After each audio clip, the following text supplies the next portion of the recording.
রাজধানীর উত্তরার দিয়াবাড়িতে মাইলস্টোন কলেজে বাংলাদেশ বিমান বাহিনীর যে বিমানটি বিধ্বস্ত হয়েছে, আমি আছি এখন ঠিক সেই জায়গাটিতে। কলেজের পূর্ব পাশের যে ভবনটি রয়েছে দোতলা, যেখানে বাচ্চাদের ক্লাস হতো, ক্লাস 6-7-এর ক্লাস হতো,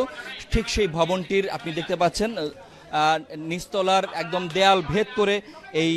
বিমানটি চলে গিয়েছে এবং ঠিক এই জায়গাটিতে একদম বিমানটি বিধ্বস্ত হয়েছে এবং সেখানে দেয়াল ভেঙে পুরো ভবনের ভেতরে বিমানটি ঢুকে গিয়েছিল। এবং ভবনের ভেতরে যদি আমরা দেখাই যে এর ভেতরে যেগুলো ছিল ফায়ার অ্যালার্ম, ফ্যান সহ অন্যান্য সব পুরো একদম ছাই হয়ে গেছে এবং এই ভবনটির পূর্ব পাশের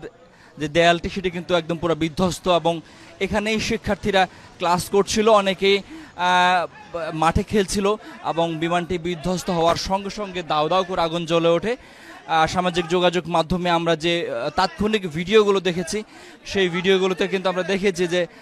দাউ দাউ করে ভবনের এই পাশটি জ্বলছে এবং তারপরেই ফায়ার সার্ভিস, সেনাবাহিনী সহ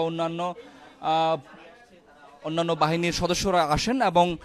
তারপর তারা আগুন নেভানোর চেষ্টা করেন এবং এর মধ্যে আগুন প্রায় পুরোপুরি নিয়ন্ত্রণে নিয়ে আসা হয়েছে এবং এই যে বিধ্বস্ত জায়গাটি, এই বিধ্বস্ত জায়গাটি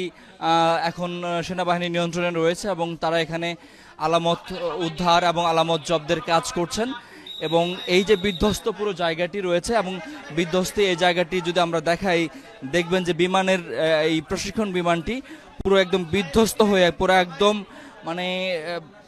ধ্বংসাবশেষ, একদম খণ্ড খণ্ড পুরো বিমানটা একদম ধ্বংস হয়ে গেছে এবং এখানে আমরা একটি জুতো দেখতে পাচ্ছি এবং এটিও এই বিমানের ধ্বংসাবশেষের ঠিক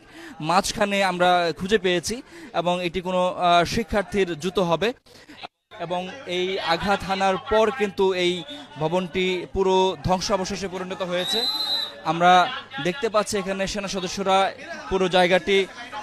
জায়গাটি নিয়ন্ত্রণে নিয়েছেন। আমরা এই জায়গা থেকে একটু বের হয়ে যাব। এই যে ভবনটি এখানে পুরো বিধ্বস্ত হয়েছে, এখানে বেশ কয়েকজন হতাহতের ঘটনা ঘটেছে, এর মধ্যে বেশ কয়েকজন শিক্ষার্থী যারা আহত হয়েছেন, এই ধ্বংসাবশেষের কারণে যারা অগ্নিদগ্ধ হয়েছেন তাদের বিভিন্ন হাসপাতালে নেওয়া হয়েছে, ঢাকার বিভিন্ন হাসপাতালে, এবং সেখানে তাদের চিকিৎসার কাজ চলছে। সেখানে আমরা এই পুরো এখন যদি একটু লং শটে দেখাই যে এই যে ভবনটি মাইলস্টোন কলেজের পূর্ব পাশের দোতলা একটি ভবন, একটু লম্বালম্বি উত্তর দক্ষিণে লম্বালম্বি একটি ভবন। এই ভবনের ঠিক মাঝখানে আপনি দেখতে পাচ্ছেন যে একদম জানলা কালো হয়ে আছে, যে ঠিক তার নিচের তলায়, এটি দোতলা একটি ভবন, নিচের তলায় এসে এই বিমানটি আঘাত হানে এবং এখানেই পুরো বিধ্বস্ত হয়ে একদম ধ্বংসস্তূপে পরিণত হয়েছে বিমানের